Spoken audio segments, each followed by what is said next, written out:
Tak terima dengan tuduhan penggelapan oleh mantan mitra bisnisnya, Aziz Muslim bersama tim kuasa hukumnya ambil langkah hukum datangi SPKT Polda Sumsel. Pelaporan itu berawal saat Aziz Muslim dituduhkan oleh mantan mitranya berinisial YH menjadi dalang penggelapan dan menerima uang senilai 5,4 miliar. Nama Aziz Muslim sebelumnya sempat ditetapkan menjadi tersangka oleh Subdit 3 Jatantras Polda Sumsel, namun kasusnya dihentikan karena korban mencabut laporan.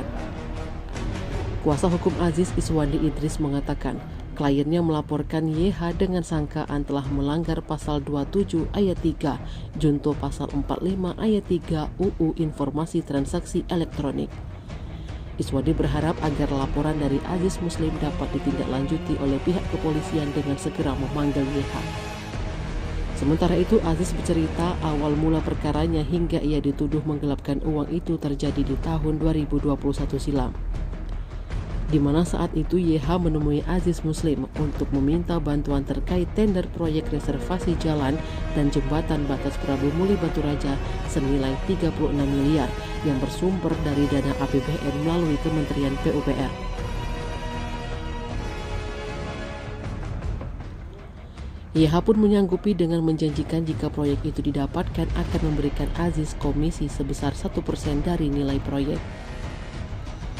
Lambat laun proyek itu akhirnya dimenangkan oleh YH, namun sebelumnya sempat terhambat karena PT Kris Jaya Perkasa KJP Prabu Muli, di mana YH selaku kuasa direkturnya di blacklist akibat ada permasalahan sewaktu mengerjakan proyek di Papua.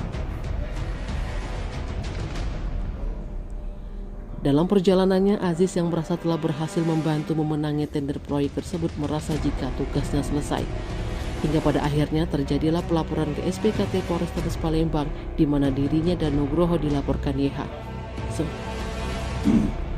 Sementara itu, terkait pelaporan itu, Kabid Humas Polda Sumsel Kombes Pol DRS Supriyadi yang dikonfirmasi terkait laporan korban ini membenarkan. Tim Liputan Sumsel Update TV melaporkan.